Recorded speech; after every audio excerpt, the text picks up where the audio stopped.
Assalamualaikum dan selamat pagi. Okay, apa khabar murid-murid 5B?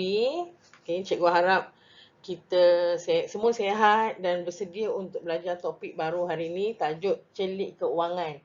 Okay, celik keuangan ni kalau tengok dalam buku teks ada dekat muka surat 104 hingga 108. Okay, pada hari ini kita nak belajar. Pada akhir pembelajaran saya akan belajar terma dan maksud terma yang terdapat dalam unit wang dengan betul. Maknanya terma ni dia punya perkataan-perkataan yang selalu kita dengar bila kita cakap pasal topik keuangan. Dan menyatakan perbezaan pembelian secara kredit dan tunai. Okey. Jadi terma yang saya nak kenal. Okey, terma yang pertama saya nak kenalkan pada awak ialah simpanan. Okey, simpanan ni sama ada kita simpan dalam bank ataupun kita letakkan sedikit dalam kawasan perumahan, dalam rumah kita lah kita letak sikit. Maknanya simpanan ni duit yang kita simpan, jadi kita boleh gunakan bila-bila masa. Lepas tu kita guna apabila perlu. Okay, contoh macam ni. Katakanlah setiap bulan kita simpan duit kita dekat rumah. Okay, simpan-simpan dalam tabung. Cukup macam 2 bulan tabung kita dah berat, kita bawa masuk dalam bank. Itu kita pindahkan simpanan daripada dalam rumah kepada bank. Bila kita simpan dalam bank, kita akan dapat faedah. Faedah ni maknanya duit tambahan. Bank akan bagi kita duit tambahan kalau kita simpan duit dalam bank berbanding awak simpan duit awak bawah katil. Bila simpan duit bawah katil, contoh ada RM50, dia tetap akan jadi RM50 sampai bila-bila. Tapi kalau awak simpan dalam bank RM50, mungkin pada bulan depan dia akan jadi RM50.50. Duit 50 sen tu kita katakan faedah. Okey, kita gunakan duit simpanan kita ni apabila perlu. Boleh dikeluarkan pada bila-bila masa. Maknanya tak payah tunggu. Tak boleh lah bawa keluar duit kita tak boleh bawa keluar. Tak. Bila kita ada duit simpanan, kita rasa kita tak ada duit, kita boleh pergi bank, kita bawa keluar. Macam mak ayah kita selalu buat. Dapat je dah hujung bulan, dapat gaji, kita keluarkan duit kita. Kita beli-beli barang rumah, ada yang kita simpan dalam tabung haji, ada yang kita simpan dalam ASB. Okey, itu adalah simpanan. Kedua ialah pelaburan. Okey, tengok maksud pelaburan apa? Wang yang digunakan untuk perniagaan dan memberikan keuntungan pada masa hadapan. Maknanya bila kita simpan duit, kita akan dapat duit keuntungan tu lah. Tapi kalau tadi simpanan, kita boleh keluarkan bila-bila masa. Yang ini tak boleh. Dia ada tempoh matang. Contoh, katakan saya masukkan duit hari ni. Katakanlah 1/7 saya simpan duit dalam bank. Saya masuk akaun pelaburan. Saya tak boleh keluarkan duit ni sampai 31/12 nanti. Baru boleh bawa keluar. Jadi bila ada tempoh matang ni, maknanya sepanjang tempoh ni, saya tak boleh keluarkan duit. Ataupun bank kata, okey, dalam tempoh 2 tahun, puan-puan akan dapat keuntungan dalam 3% setahun, contoh. Jadi, kita tak bolehlah bawa keluar duit kita. Duit kena duduk dalam bank je. Okey, untung diberikan dalam bentuk dividen atau bonus. Okey, yang ini kalau awak dengar tabung haji, saham Bumi Putra, diorang akan announce bonus ni, dividen ni. Contoh dia kata dividen 2020, katakanlah 3.25%. Bonus, dia bagi extra lagi. Okey, katakan 0.05%. Bonus ni untuk menggalakkan orang simpan duit dekat ASB. Maknanya kita simpan duit, kita tak keluarkan, kita biarkan je duit kita, hujung tahun duit kita akan bertambah. Sebab tu kalau kita ada duit, kita simpan dalam akaun pelaburan. Akaun pelaburan ni kalau awak tengok dia ada dalam simpanan tetap.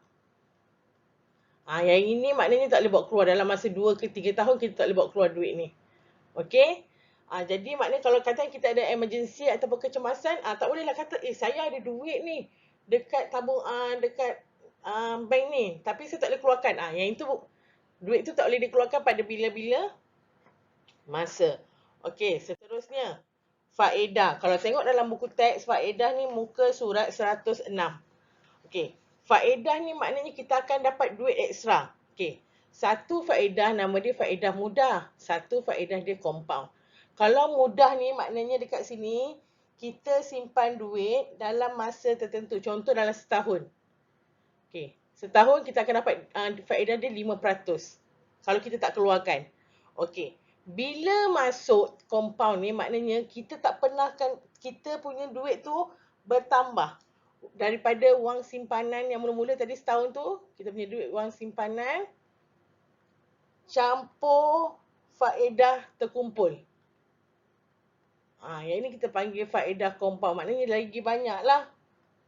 Okey, makna faedah compound ni hanya berlaku pada tahun kedua dan seterusnya. Okey. Faedah mudah ni pula, tahun yang pertama je kita panggil. Tahun pertama sahaja. Okey. Contoh, katakan saya simpan dekat bank ABC. Bank ABC ni kata, faedah setahun ialah 3%. Ini setahun. Tapi bila saya tak keluarkan duit, duit saya akan bertambah. Maknanya faedah ni campur dengan wang simpanan. Yang itu kita dah panggil faedah compound. Okey, boleh. Tak apa, yang ini nanti bila kita baca buku teks kita akan lebih faham. Okey, seterusnya ialah kredit dan hutang. Kredit dan hutang ni maknanya kita berhutang dengan orang ataupun dengan bank. Okey.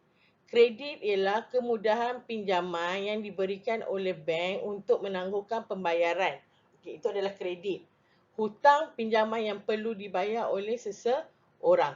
Contoh, kalau katakan sekarang zaman COVID kita tak ada duit, kita boleh guna kad kredit yang diberi oleh bank. Okey, kad kredit ni maknanya dalam kad tu tak ada duit. Kita pergi kat Tesco, kita swipe je. Yang itu kad yang tak ada duit, kita swipe, kita hutang dengan bank. Jadi bila hujung bulan kita kena bayar dekat bank. Macam tu. Kalau tak bayar, kita diorang akan kenakan kita interest. Maknanya kena bayar lagi banyak. Itu adalah kredit. Tapi seboleh-bolehnya kita tak nak gunalah kad kredit ni ke apa. Okey, hutang maknanya jumlah pinjaman yang perlu dibayar. Okey, dia macam sama. Tapi kalau hutang ni contoh, saya hutang dengan Muzairi. Contoh, saya hutang Muzairi RM50. Saya bayar je lah RM50 kat Muzairi. Tapi kalau saya buat kredit dekat bank, saya pinjam RM50 pada bank, saya kena bayar mungkin RM60. Perbezaan sikit. Okey, nanti kita tengok dalam buku teks juga yang ni. Okey, seterusnya. Okey, ni saya ceritakan dulu. Contoh-contoh pembayaran. Okey, kalau kita pergi Tesco, kita tak bayar guna cek. Cek ni macam syarikat-syarikat siapa yang ada syarikat, kita nak bayar bil elektrik, segala jenis bil, kita guna cek. Okey. Kad debit ni kad yang ada duit. Dalam ni ada duit. Dalam ni ada duit. Okey. Maknanya bila kita pergi Tesco, contohlah duit saya dalam kad ni ada RM100. Pergi Tesco shopping barang RM80. Maknanya dia terus potong duit saya dalam kad ni. Jadi bila saya pergi bank, duit saya tinggal RM20. Okey. Kad debit ada duit dalam tu. Kad kredit yang saya cerita tadi, duit tak ada dalam ni. Tak ada. Tapi kita boleh swipe kad ni untuk bayar. Hujung bulan kita kena bayar balik dekat bank ni. Ini kad kredit. Yang ini kita tak galakkan untuk semua orang gunalah. Sebab dia akan menambah hutang. Okey. Seterusnya ialah tunai. Tunai ni kebanyakan daripada kita semua gunalah. Pergi kedai runcit, beli goreng pisang. Maknanya guna duit cash yang kita ada dekat tangan. Okey, yang ini tak ada dalam buku teks ini, saya hanya buat revision balik. Okey, sekarang kalau awak boleh tengok dekat buku teks muka surat 108. Okey, kita baca pembelian secara tunai. Pembelian secara tunai ni maknanya kita tak berhutang. Tak ada faedah membayar pada harga asal. Okey. Lepas tu kalau kita buat secara kredit maknanya kita berhutang dengan bank. Contoh macam saya berhutang, pergi Tesco, tak ada duit, saya swipe kad yang ni. Saya swipe kad yang kad kredit ni. Maknanya saya berhutang dengan dia. Saya kenakan faedah. Lepas tu bayaran dia lebih tinggi. Contoh, kalau saya tak bayar, beli barang RM50, saya tak bayar dekat bank. Setiap bulan yang saya tak bayar tu, saya kena bayar. Maknanya mungkin bertambah hutang saya. Lepas tu, okey. Contoh macam katakanlah kita nak beli telefon, iPhone. Kalau awak perasan, kita boleh macam bayar sikit-sikit kat kedai telefon. Itu pun contoh kredit. Kita berhutang dengan kedai. Motor, kereta, itu contoh-contoh dia lah. Okey. Jadi nanti kita akan buat latihan. Sebelum tu kita memang kena baca dulu buku teks sebab penerangan dalam buku teks sangat menarik. Okey. Nanti kan kita akan jumpa kat kelas Telegram. Okey kelas? Terima kasih kelas.